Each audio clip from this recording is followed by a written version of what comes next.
America.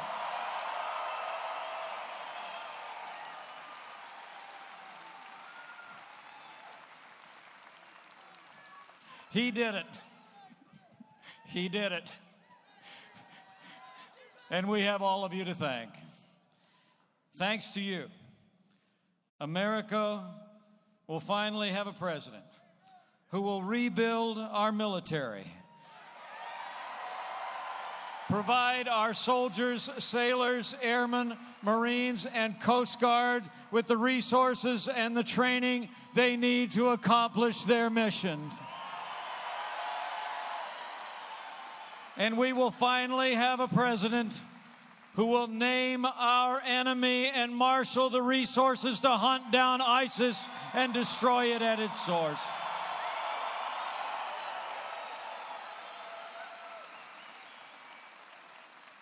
And thanks to you, after a heartbreaking day in Des Moines, with the people of this community and in the law enforcement community, thanks to you, we will have a president who supports the men and women in our law enforcement community at every level.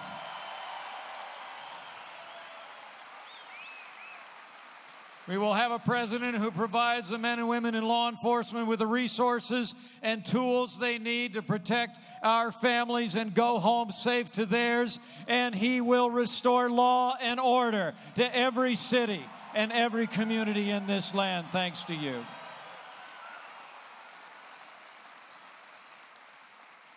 And thanks to you.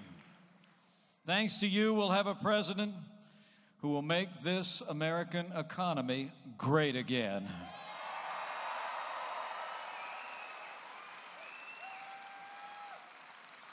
We'll have a president who will repeal Obamacare lock, stock, and barrel and replace it with free market health care reforms. We'll have a president who will cut taxes, roll back excessive regulations, repeal every single unconstitutional executive order signed by Barack Obama. And thanks to you. And thanks to you, we will have a president who will put American workers and American jobs first. We will have trade deals that will mean American jobs and American prosperity.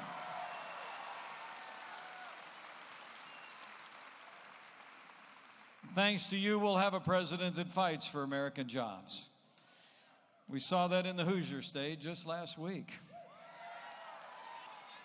Because of the leadership of our president-elect, a company that had announced that they were pulling up stakes from Indiana and going all the way to Mexico, closing their doors, because he reached out, because he described a vision for a growing America, an America that puts American workers first.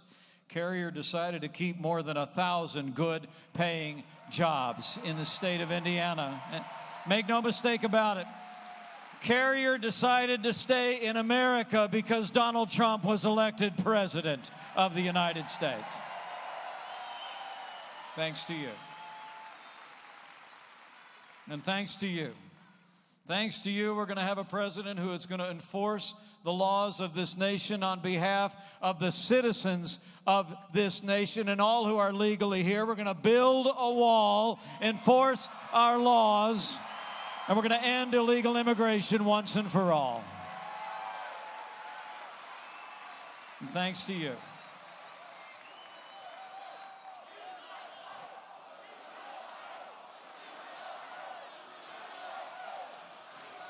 And thanks to you.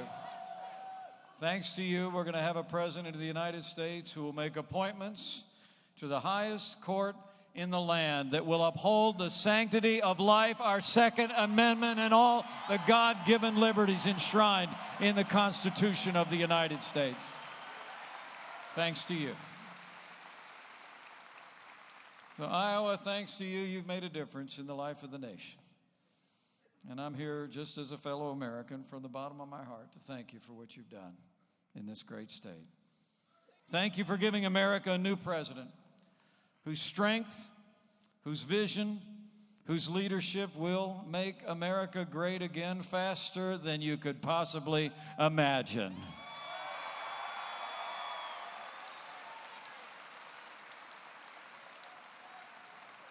So I say with a grateful heart and with real pride that it is my high honor and distinct privilege to present to you the President-elect of the United States of America, Donald Trump. From Detroit down to Houston and New York to LA, where there's pride in every American heart, and it's time we stand and say that I'm proud to be an American, where at least I know I'm free, and I won't forget the men who died, who gave that right to me, and I gladly stand up next to you and defend her still today, 'cause there ain't no doubt I love this land. God bless the USA.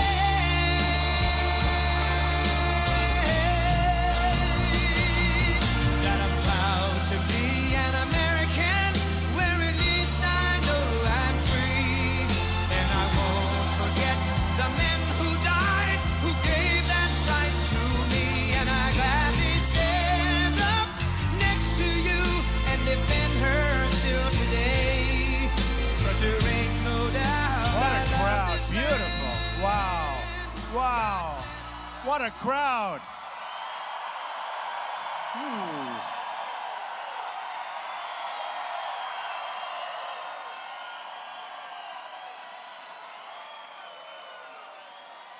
What great people. Great people.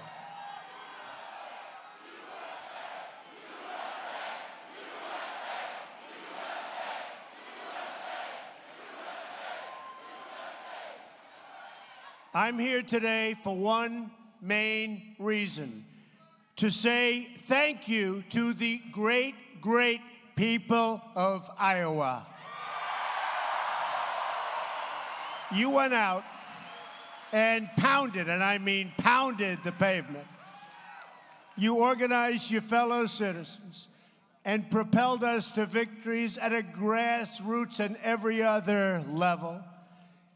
We have a movement the likes of which this world has never seen before. Never seen before. I also want to give a very special thanks to our veterans. A lot of veterans in this room. Thank you. Thank you. Service members, military families, unbelievable people.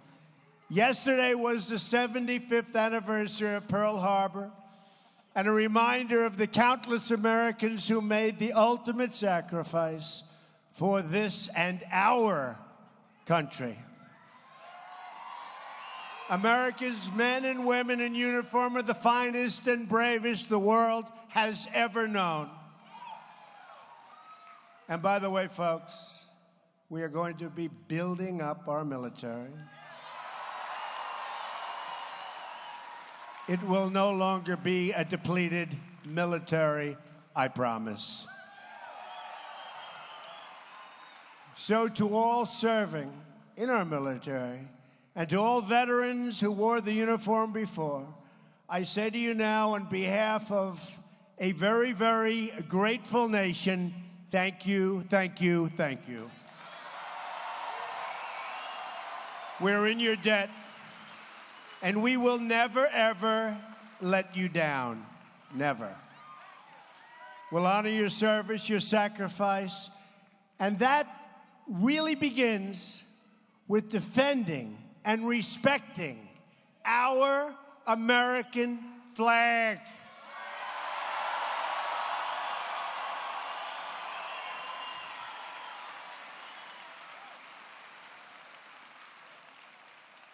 I think you'll be liking some of the things we'll be putting forward in the not too distant future. Do you know what I mean? Yes? Do you know what I mean? When Pearl Harbor was attacked, one man who immediately enlisted to defend his country was John Glenn. For the next 7 decades, he devoted his life to serving the American people, which he did from the cockpit of his bullet-riddled fighter jet, tough times, in the weightless silence of his Mercury space. Oh, that's okay. That's okay. We have to respect John Glenn. That's all right. I think they're actually on our side. They just don't know it yet. They will be soon.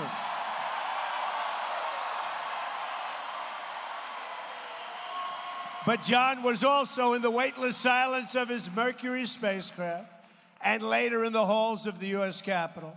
Our nation mourns the passing of one of our great heroes. He was a giant among men and a true American legend who inspired generations of explorers and dreamers, and we will honor his legacy by continuing to push new frontiers in science, technology, and space. In filling my cabinet, I'm looking for people who fully understand the meaning of service and who are committed to advancing the common good. One such man who, by the way, our country has fallen in love with is General James Mad Dog Mattis. He doesn't lose. He doesn't lose. We were together last night. He's a great guy. A general's general, they call him. Earlier this week, I formally announced my plans to nominate him as your new Secretary of Defense. I believe we're in the process of putting together one of the great cabinets that has ever been assembled in the history of our nation. Do you like it so far, everybody? I also want to take this opportunity to thank your great senators. Chuck Grassley, great guy, really great guy. And a woman I've gotten to know very well, a tremendous woman, phenomenal person. That's right, Joni Ernst. They're going to be tremendous partners in the Senate. And they're right now in Washington, D.C., working very hard on something that's very interesting. But they are tremendous, two tremendous people. They never wavered. You know, we had some people, they would waver, right? Waver. And as long as they came back sometime prior to the vote, they're all right. But we don't like people that waver, right? Those two didn't waver. I'll tell you who else didn't waver. Your governor did not waver. I want to tell you that. He didn't waver. Not even a little bit. And soon I'm going to invite onto stage one of the newest additions to our administration, a man you know well. One of the most important relationships we must improve, and we have to improve, is our relationship with China.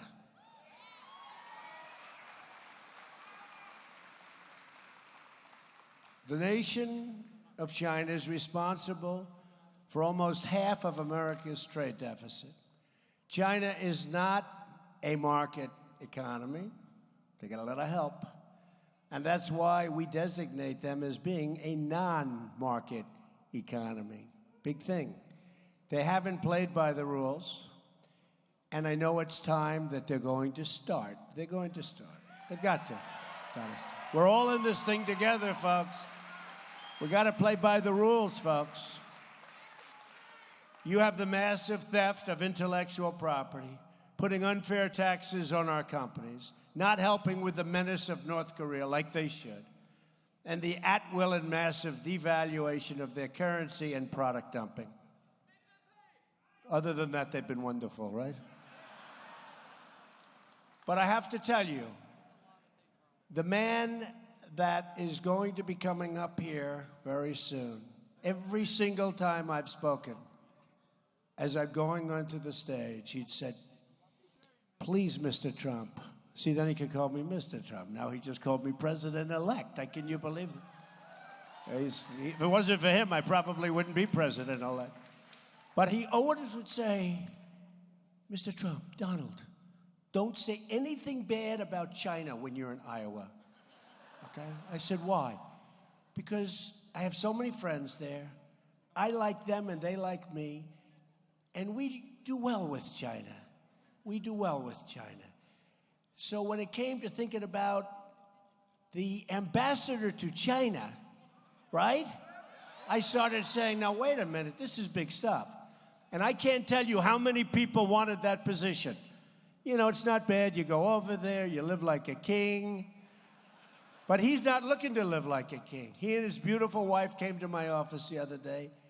They're looking to work on that relationship because he knows the people and the leaders in China for so many years. He knew your current leader years ago, and he said he will be the ultimate leader when he was just a young guy. But you have a very special man.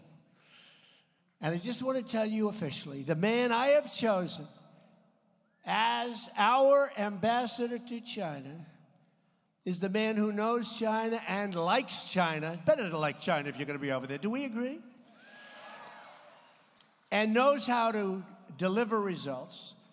And he will deliver results, just like he's been delivering results for 23 years for the great farmers and for the people of Iowa.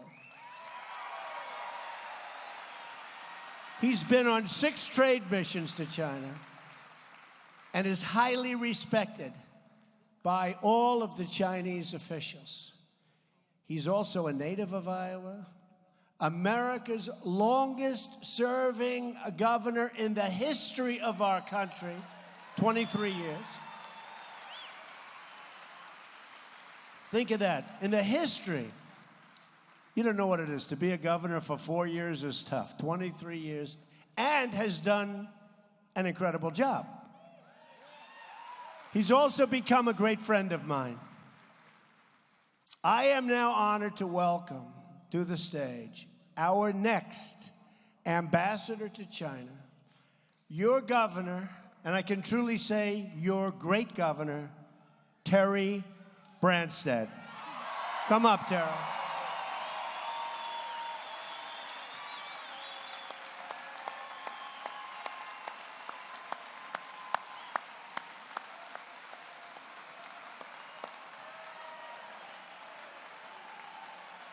This is a big room.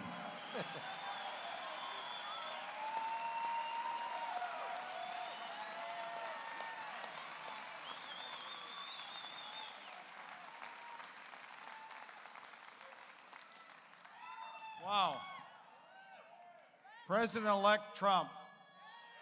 Fellow Iowans, it has been a great honor and privilege to serve the people of this state, and thanks to our great new president who's going to make America great again, I am very proud to serve America in this very important role. Thank you very much.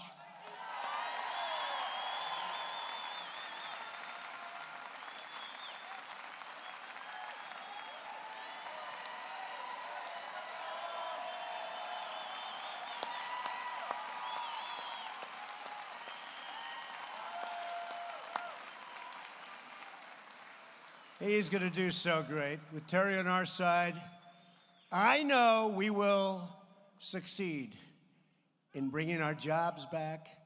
And I also know that China, who's been so tough and so competitive and, frankly, dealing with people that didn't get it. But I'll tell you what, we're going to have mutual respect. We're going to have mutual respect. And China's going to benefit, and we're going to benefit. And Terry's going to lead the way. So I just want to congratulate him. But to accomplish our goals, we must reject the failed approaches of the past. Government must stop listening to the special interests and start delivering for the national interest. It's time to deliver for you, the American people, just like Iowa delivered for me. Boy, did you deliver. Boy, did you deliver. You know, just to go into this for a second. So we won almost every single county in the state. We won by over 10 points. We won one county that wasn't won since Dwight D. Eisenhower. Anybody know the name of that county? Correct. And we had a great night. And Iowa was announced very early. And so was Ohio. And we won Ohio by almost 9 points. And we were expected to win Ohio by 2 points or 3, so we won by 9. That made the other side a little bit nervous. And then my friends right in this room got announced, right? And we won by 10 points. And then when they looked at the map of Iowa, and they saw almost every single county, and it was incredible. And the other side would say, well, maybe those two are flukes. And then we won Florida, and we won South Carolina, we won North Carolina, and we won Pennsylvania, and we won Michigan, and we won Wisconsin, and we won Georgia, and Texas, and Utah. Remember Utah? Remember Utah? Where they said this guy, this unknown person, that he's doing so well. Remember? They said, Utah is in play. Now, no Republicans ever lost Utah. And I went to my people, I said, we got problems. Utah's in play. And there's a guy that, I mean, I never saw this guy. He's supposed to be doing well. And it was like, we're tied. And they had Hillary actually in 3rd place. And this is a case where I wanted her to be in 2nd place, to be honest. So this guy supposedly was in 2nd place. And they said Texas, right? They said Texas, very close. Georgia, very close. And they had it so close, too close to call. This is before the election. And then the election, it's a joke, he just said it. No, well, there's a lot of dishonesty out there. So now the polls open, and they go, Texas goes to Trump. Georgia goes to Trump. Utah, right at the beginning. I won them in like landslides. I'm saying, what's been going on, right? I said, what's been going on for the last 10 weeks? They're in play. You know, the expression they use is they're in play, meaning they're very close. They weren't supposed to be in play. Guess what? They weren't in play. So it was sort of nice. So the polls opened up, and immediately they said, Trump wins Texas. Trump wins all of them. But they said, very important to me, Trump wins Iowa. That was a big one. That was a big one. That was a big one. And the numbers were so big that, you know, for the rest of the night, the other side's going around and said, that's a big number. That's a lot more than we were supposed to lose by. So I love you folks. I really, this is sort of a, this is a thank you. And it's a thank you, Iowa. And it's a thank you, Ohio and Pennsylvania and North Carolina and Florida and a lot of the states that were so, so crucial. And we won everyone, and Nebraska, a guy from Nebraska. Actually, we won Nebraska too, right? We won, boom. Nebraska goes twice, so we won it twice.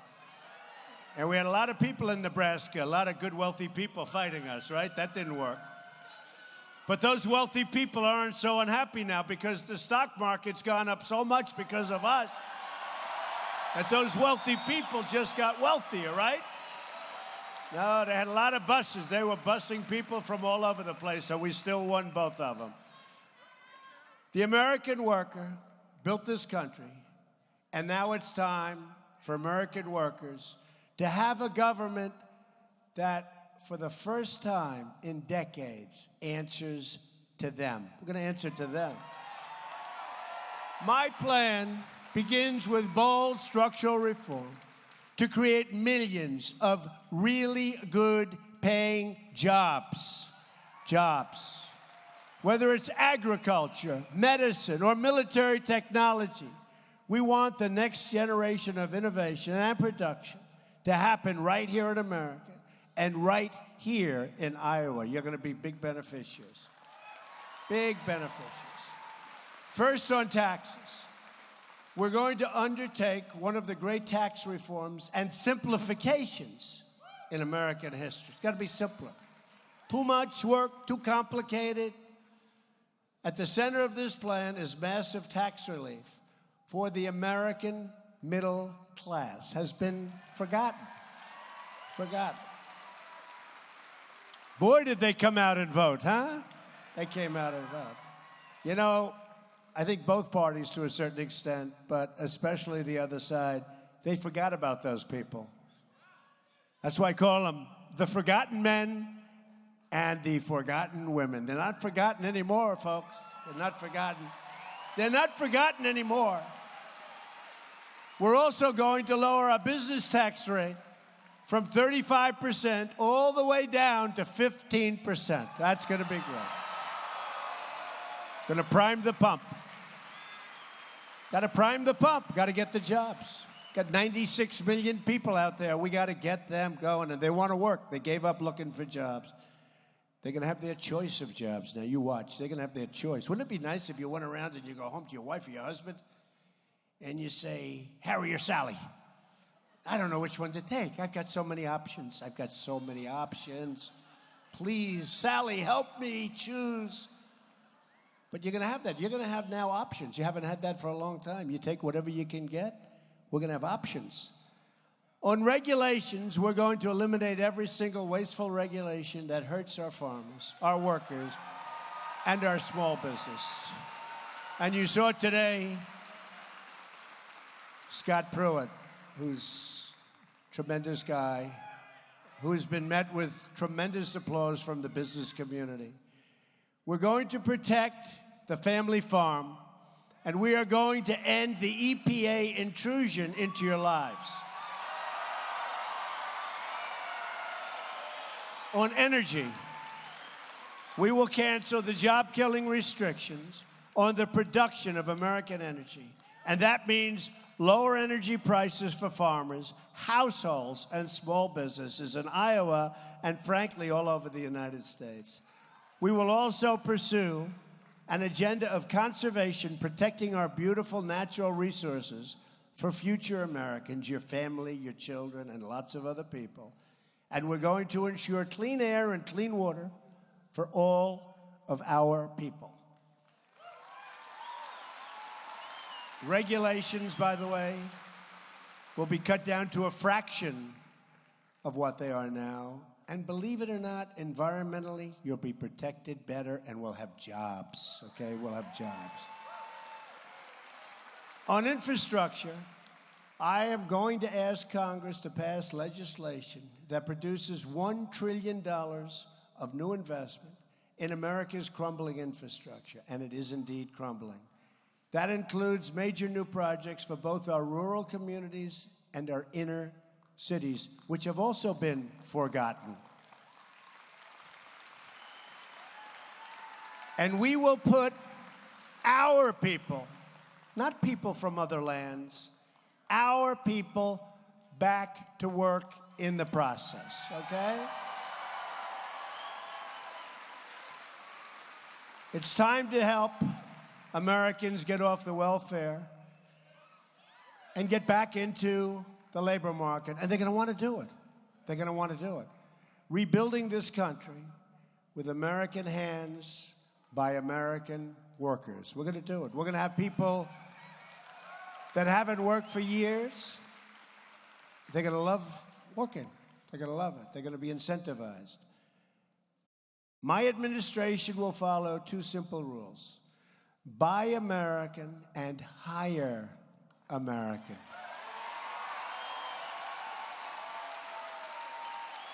Remember, years ago, we used to proudly display Made in the USA. You'd go get a car, right?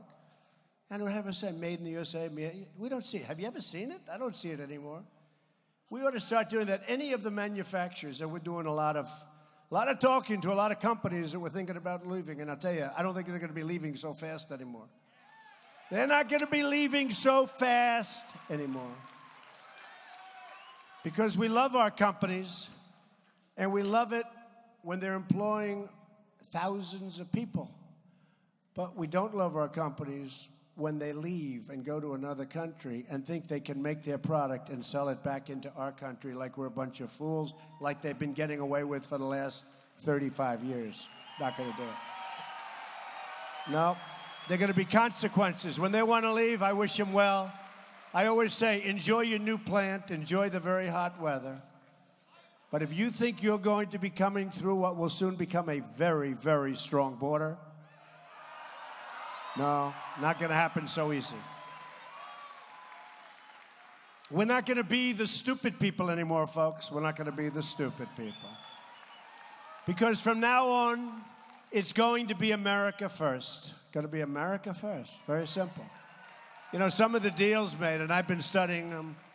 I actually like reading deals. Do you believe this? I don't know what that is. But I've been studying some of these deals. They're horrible. They're inconceivable.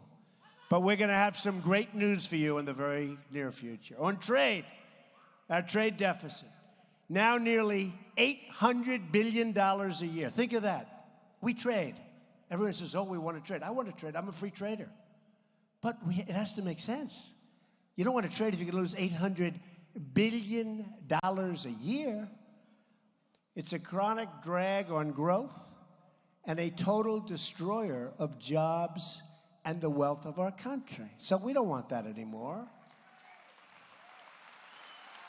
And by the way, some of the people I put on to negotiate, you've been noticing, are some of the most successful people in the world. And one newspaper criticized me. Why can't they have people of modest means? Because I want people that made a fortune, because now they're negotiating with you.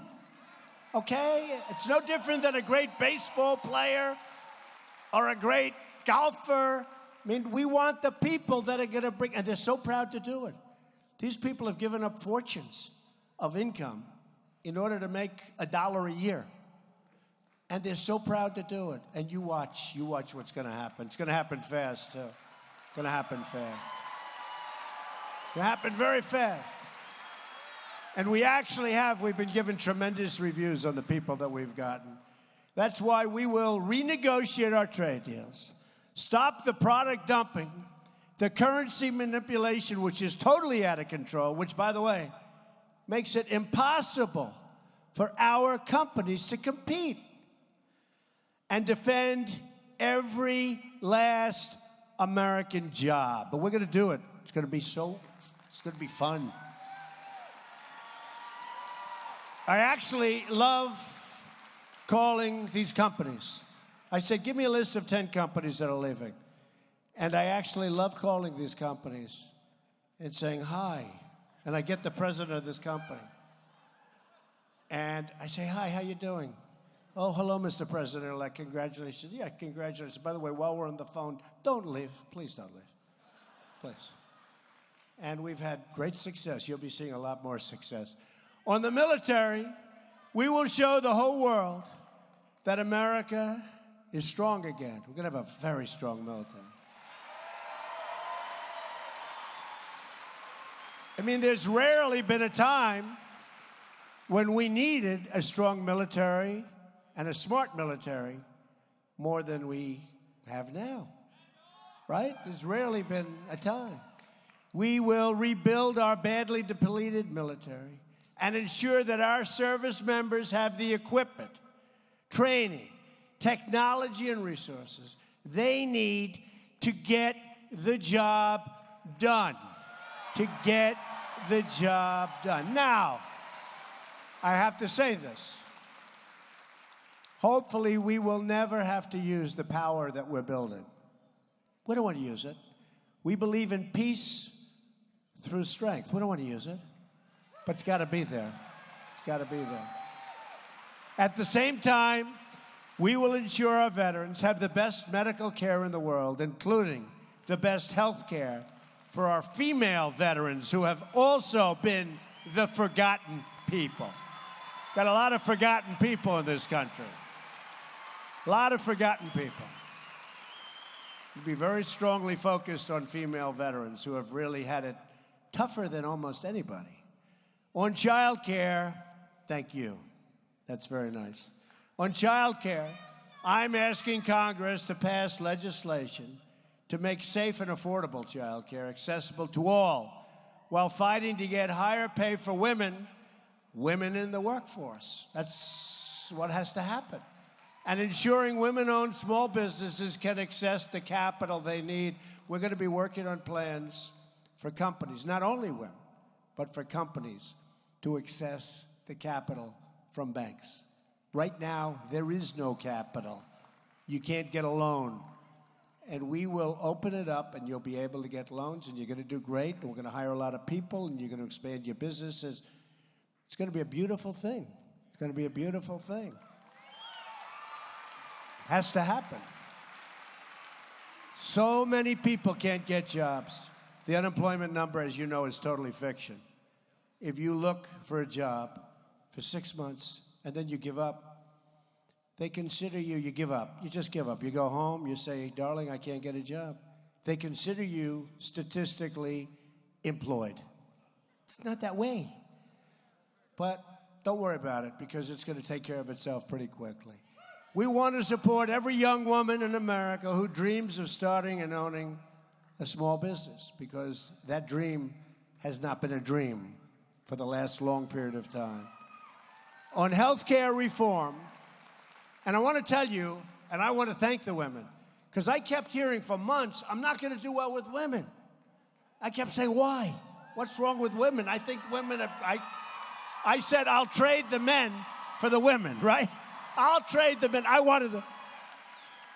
And then we had the election. I did great with women. I led in many categories. And every time we'd have a rally, I'd have those beautiful pink signs up, right? Women for Trump, women for Trump. Then I'd go home, I'd turn on the television to see how massive my crowd was. And you'd never show it. They'd never show it. But they'd talk about women. Guess what? We did great with women. African-American, the African-American community's unbelievable. Much, much more than in the past for other people. I heard that was going to be off, and it was fantastic. Plus, a lot didn't go out and vote for Hillary, in all fairness. Hispanic community, incredible. Now, with the males, I set records, but who cares, right? Who cares about the males? I'd like to switch it. I'd rather set the records with the women. But we did very well with women. We did well with all groups. I'll tell you where we really did well. An all-time world record, not even close. Evangelicals. I love you. Evangelicals. We had such great help. The pastors, the ministers, we had such great help. And I won't go into great detail, but we will get rid of the Johnson Amendment, okay? I promise you that. The Johnson Amendment, the disaster. On health care reform, every day, the law known as Obamacare is destabilizing our health care system, surging premiums, and forcing providers out of the market. They're out of the market. Nobody to talk to. Nobody to talk to. If we don't act quickly, the damage will be irreversible. And our country can't afford it. Not only can't you afford it, our country can't afford it. That's why we will and must repeal and replace Obamacare. We have no choice. You know, premiums in some states, great state, Arizona, another one I won by a lot that I was supposed to be like really close.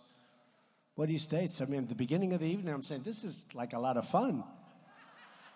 But Arizona was great to me, but Obamacare is up 116%. 116%, and it's going much higher.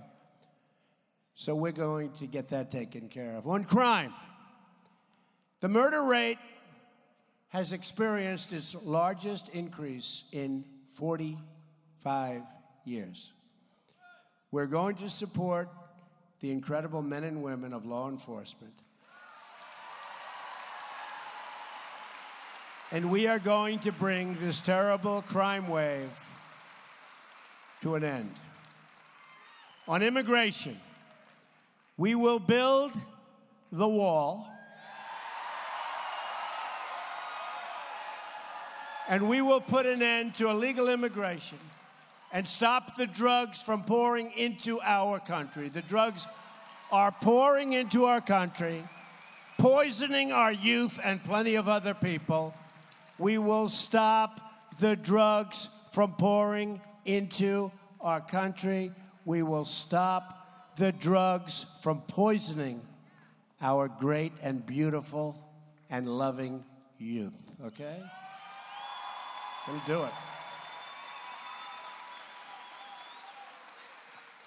And we have a man that we'll be introducing pretty soon, next week, who is going to do a phenomenal job, called Homeland Security. Used to be a political appointment. Now it's like the most important appointment.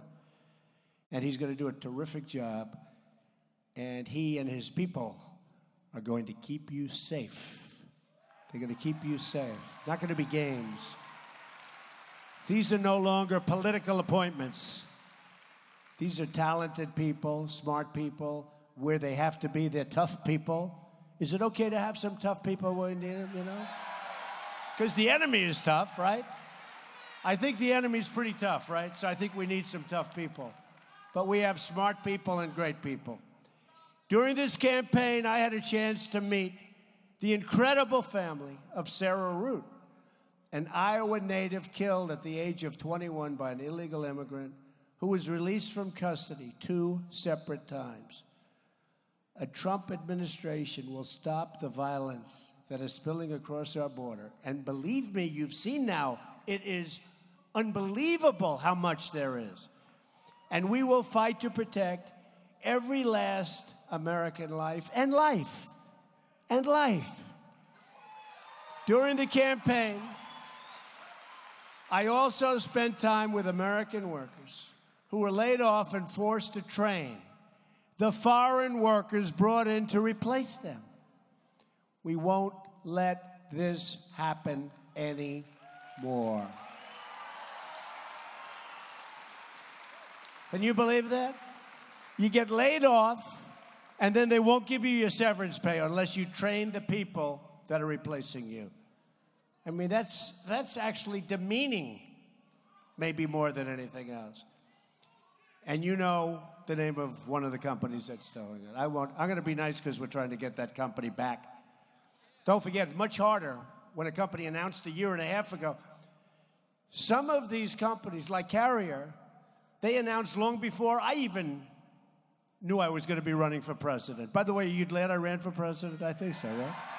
What the heck? It's a movement. It's a movement. But that's a lot hard. It's very hard to tell somebody, we don't want you to leave. We don't want you to go to Mexico. Oh, wherever you're going. And they say, but sir, we've already built our plant. That's not a great position. And yet we still kept so many of those workers. So that was a good job. And I'll tell you, our governor, who will soon be our vice president, Indiana, we call him Indiana Mike. He is a great guy. It's one of my great decisions. He's a friend of mine, but he's a great guy. Hasn't he done a good job? Mike Pence. He's done such a good job. One of my first executive orders will be to ask the Department of Labor to investigate all visa abuses that undermine jobs and wages for the American worker. To protect our country from terrorism and extremism. We will suspend immigration from regions where it cannot be safely processed or vetted. You know, I've used the expression extreme vetting. Extreme, oh, it's got to be extreme. We want people coming into our country. We want them coming in legally. But we want them coming in legally. But we want them coming in. You know, when I talk about we will build the wall, we will. There's going to be doors on the wall, big, beautiful doors. We're going to have people coming into our country, but they're going to come in through a process. They're going to come in legally. And we're going to see that these people have true capability to love us, not to hate us, to love us. Earlier today, I visited the campus of Ohio State University, great place, to meet with the victims of the terrible attack that occurred only days ago, along with first responders who were terrific. One young man did a phenomenal job, saved a lot of lives. Our whole nation extends our prayers. It's true, that man was a young guy. Give him applause, come on. You might be watching.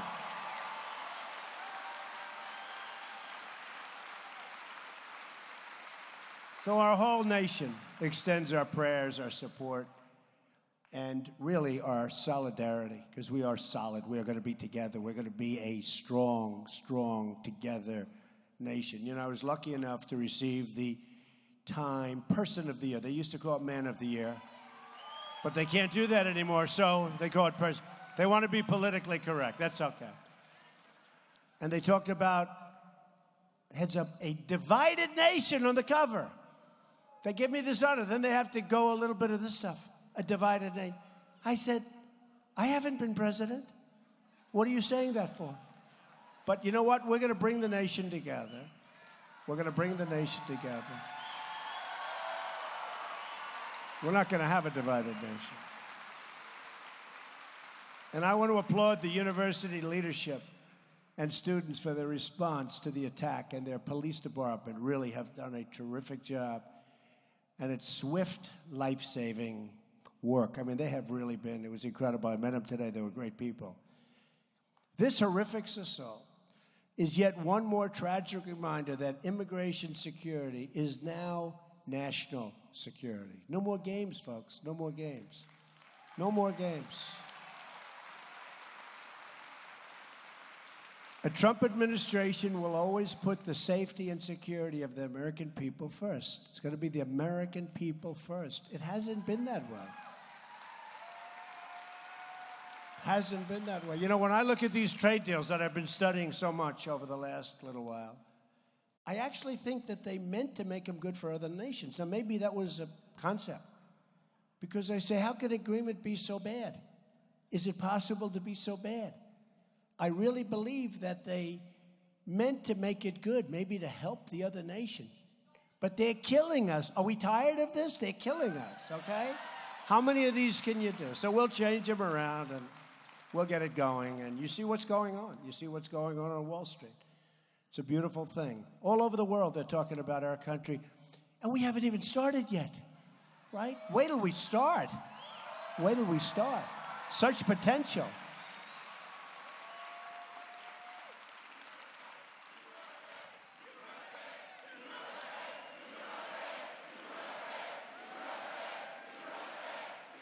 Thank you. We want to see Apple, and we want to see these great companies start building plants in the United States. That's what I want to see. Big plants. Their biggest plants. Ethics reform will be a crucial part of our 100-day plan as well. We're going to drain the swamp of corruption in Washington, D.C. Funny how that term caught on, isn't it? I tell everyone, I hated it. Somebody said, drain the swamp. I said, oh, that's so hokey. That is so terrible. I said, all right, I'll try it. So like a month ago, I said, drain the swamp. Place went crazy. I said, whoa, what's this? Then I said it again. Then I started saying it like I meant it, right?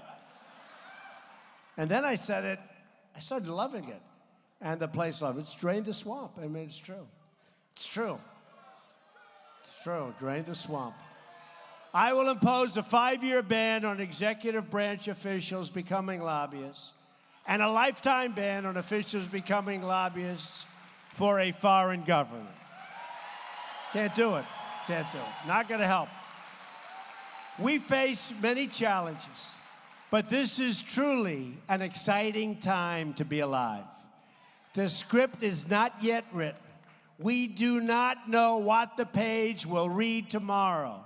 But for the first time in a long time, what we do know is that the pages will be authored by each and every one of you.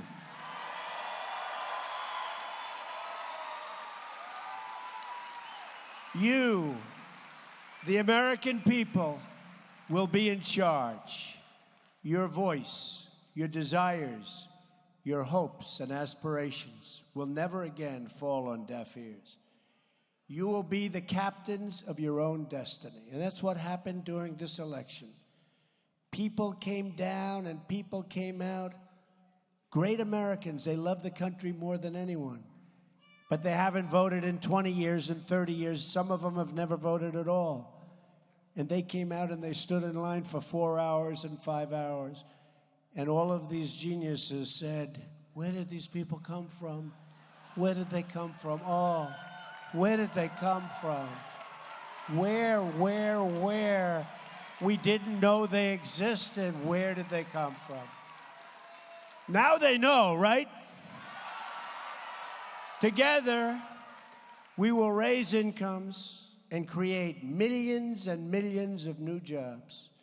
We will lower taxes, unleash American energy, and bring thousands of new companies to our shores. And we won't let our companies leave. We will reestablish the rule of law and appoint justices to the United States Supreme Court who will uphold and defend the Constitution of the United States.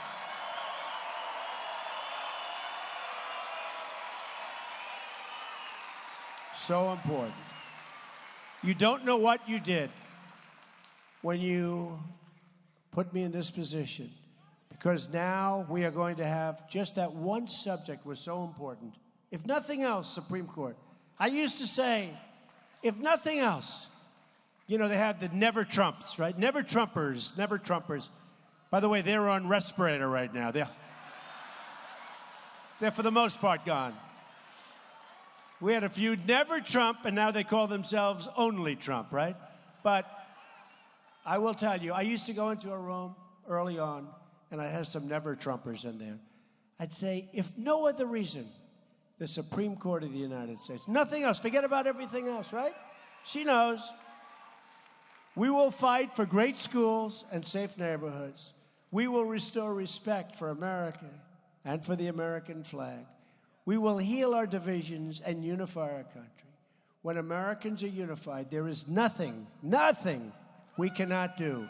No task is too great, no dream too large, no goal beyond our reach.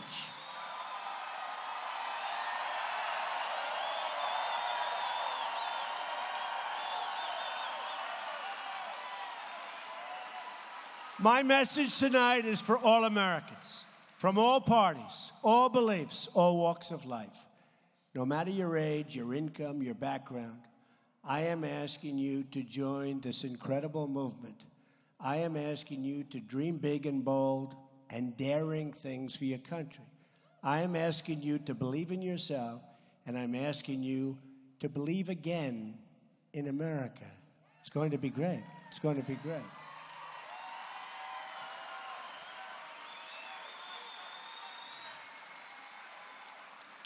And if we do that, then all together, we will make America strong again. We will make America rich again.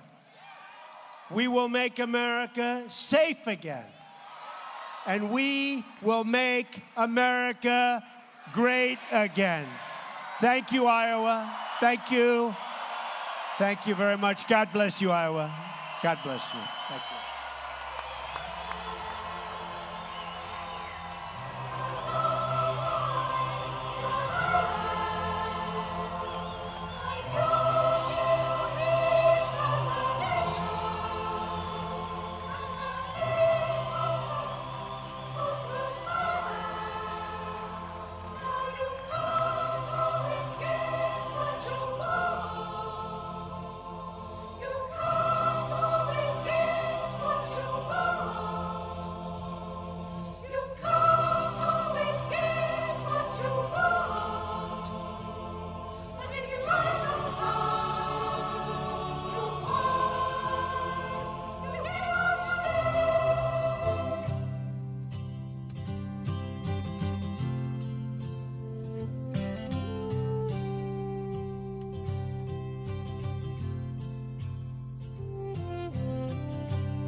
glass of wine in her hand. I knew she was gonna meet her connection. At her feet was a footloose man. You can't always get what you want. You can't always get what you want. You can't always get what you want. But if you try sometimes, well, you might find you get what you need.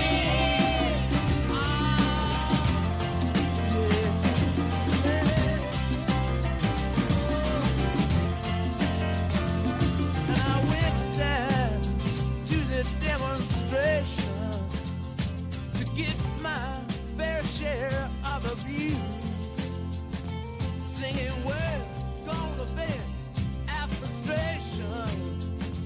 If we don't, we're gonna blow a 50 amp fuse. Sing it to me.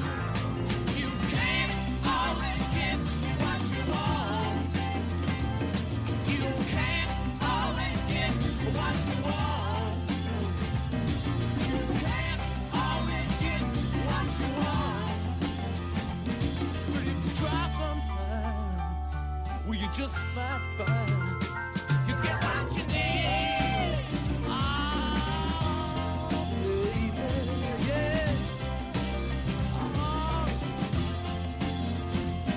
I went down to the Chelsea drugstore to get your prescription filled.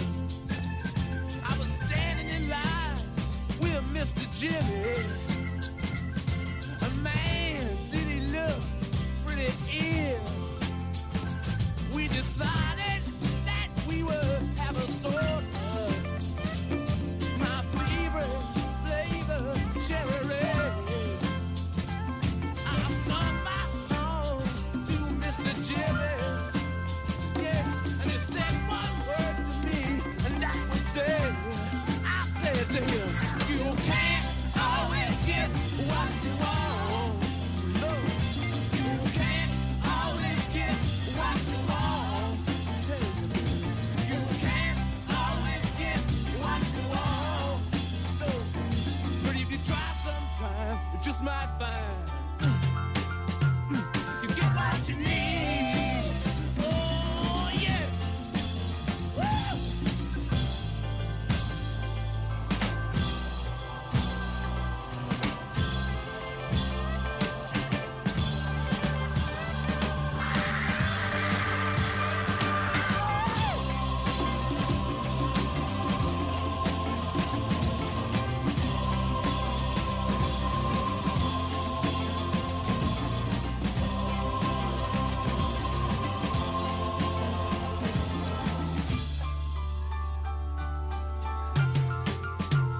You get what you need. Yeah. Oh, baby. Oh, yeah. I saw her today at the reception. In her glass was a bleeding man. She was practiced at the art of deception. Well, I could tell by her bloodstained hands. Say, you can't always get what you want. Yeah. You can't always get what you want. You can't always get what you want. But if you try sometime, you just might find, you just might